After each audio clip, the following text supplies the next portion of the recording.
السلام علیکم ورحمۃ اللہ وبرکاتہ۔ الحمد للہ رب العالمین والصلاة والسلام علی رسولہ الکریم واشہد ان لا الہ الا اللہ وحدہ لا شریک لہ واشہد ان محمدا عبدہ ورسولہ۔ ہمارے سوال جواب گروپ کے ممبران امتیاز بھائی کا بےحد شکر گزار ہوں جو اپنی محبتوں سے نوازتے رہتے ہیں اور بار بار ہمیں موقع دیتے ہیں کہ آپ کی خدمت میں کچھ دینی معلومات پیش کی جائیں۔ اللہ سے دعا ہے کہ اللہ رب العالمین ہم سب لوگوں کو ان کے مطابق عمل کرنے کی توفیق دے اور اللہ رب العالمین ہماری محبت کو، اجتماعیت کو برقرار رکھے۔ اسلام نے کھانے، پینے اور سونے الغرض زندگی کے تمام شعبوں میں ہماری بہتر رہنمائی کی ہے۔ میں آپ کے لیے انشاءاللہ چند رہنما اصول پیش کروں گا جن کا تعلق کھانے سے ہے۔ پہلی بات تو اس سلسلے میں ہمیں یہ جاننا چاہیے کہ کھانا شروع کرتے وقت بسم اللہ کہنا چاہیے۔ عام طور پر لوگ بسم اللہ الرحمن الرحیم کہتے ہیں، جبکہ کھانا شروع کرنے سے پہلے رحمان اور رحیم ان دونوں صفات کا کہنا نبی صلی اللہ علیہ وسلم سے ثابت نہیں ہے۔ یعنی جس طرح کوئی انسان جانور کو ذبح کرتے وقت، پرندے کو ذبح کرتے وقت، گھر میں داخل ہوتے وقت یا مسجد میں داخل ہوتے وقت صرف بسم اللہ کہتا ہے، ایسے ہی کھانا شروع کرتے وقت نبی صلی اللہ علیہ وسلم اور صحابہ کرام سے صرف بسم اللہ کہنا ثابت ہے۔ رہا معاملہ قرآن کریم کی تلاوت کا، تو تلاوت میں بسم اللہ الرحمن الرحیم یہ پورا پڑھا جائے گا، لیکن کھانا شروع کرتے وقت نبی صلی اللہ علیہ وسلم بسم اللہ کہہ کر کھانا کھاتے تھے۔ اور اگر کوئی انسان کھانا کے شروع میں بسم اللہ کہنا بھول جائے تو اللہ کے رسول صلی اللہ علیہ وسلم نے اسے تعلیم دیا ہے کہ وہ بسم اللہ اولہ و آخرہ کہے یا بسم اللہ فی اولہ و آخرہ کہے۔ یہ حدیث سنن ابو داؤد میں 3767 پر دیکھی جا سکتی ہے۔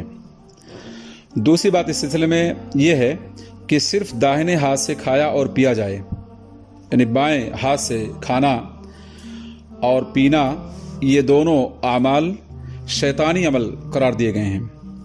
اسی لیے اللہ کے رسول صلی اللہ علیہ وسلم کے سلسلے میں عمر بن ابی سلمہ کی روایت میں ہے کہ اللہ کے رسول صلی اللہ علیہ وسلم نے ان سے کہا، یا غلام سم اللہ وکل بیمینک وکل مما یلیک، اے بیٹے یا اے لڑکے بسم اللہ کہہ کر کھاؤ، اپنے داہنے ہاتھ سے کھاؤ اور اپنے قریب سے کھاؤ۔ یہ حدیث صحیح بخاری میں 5376 نمبر پر دیکھی جا سکتی ہے اور اسی طرح سے صحیح مسلم میں 2022 پر یہ حدیث موجود ہے۔ تیسری بات اس سلسلے میں یہ ہے کہ انسان اپنی طرف اور اپنے قریب سے کھائے، لوگوں کی جانب سے کھانے کی کوشش نہ کرے۔ عام طور پر ہوتا یہ ہے کہ جب کئی لوگ دسترخوان پر بیٹھے ہوں تو بہت سے لوگ اپنی جہالت میں اپنا ہاتھ آگے پیچھے دائیں بائیں گھماتے رہتے ہیں کھانا کھانے کے لیے یا اچھی پیس دیکھنے کے لیے یا اچھا کھانا دیکھنے کے لیے، حالانکہ یہ طریقہ اسلامی آداب کے خلاف ہے۔ لہذا جب ہم کسی دسترخوان پر بیٹھیں، چند لوگوں کے ساتھ بیٹھیں، سامنے بیٹھیں، تو اپنے قریب اور اپنے سامنے سے کھانا کھانے کی کوشش کی جائے، لوگوں کے سامنے سے کھانا نکالنے کی یا کھانے کی کوشش نہ کی جائے۔ اس سلسلے میں آپ جانتے ہیں کہ صحیح بخاری میں 5376 نمبر اور صحیح مسلم میں 2022 نمبر پر یہ حدیث موجود ہے، جس کا مطلب یہ ہوا کہ لوگوں کے ساتھ ادب و احترام کا تقاضا برتا جائے۔ چوتھی بات اس سلسلے میں جو نبی صلی اللہ علیہ وسلم کی سنت سے ثابت ہے وہ یہ ہے کہ سینی یا کسی بڑے برتن کے اوپر سے کھانے کی کوشش نہ کی جائے۔ عام طور پہ میں دیکھتا ہوں کہ امارات میں جب دعوتیں ہوتی ہیں تو بڑے صحن میں کھانا موجود ہوتا ہے، تو کھانے کے اوپر جو گوشت کے اچھے پیس اور ٹکڑے ہوتے ہیں، بہت سے بھائی ہمارے کیا کرتے ہیں کہ اپنے سامنے سے نہ کھا کر بیچ میں ہاتھ ڈال کر اسے لینے کی یا کھانے کی کوشش کرتے ہیں، حالانکہ یہ بے برکتی کی دلیل ہے۔ اللہ کے رسول صلی اللہ علیہ وسلم نے اس سلسلے میں ارشاد فرمایا، اذا اکل احدکم طعاما فلا یاکل من اعلی الصفحہ ولكن لیاکل من اسفلها فإن البرکة تنزل من اعلاها۔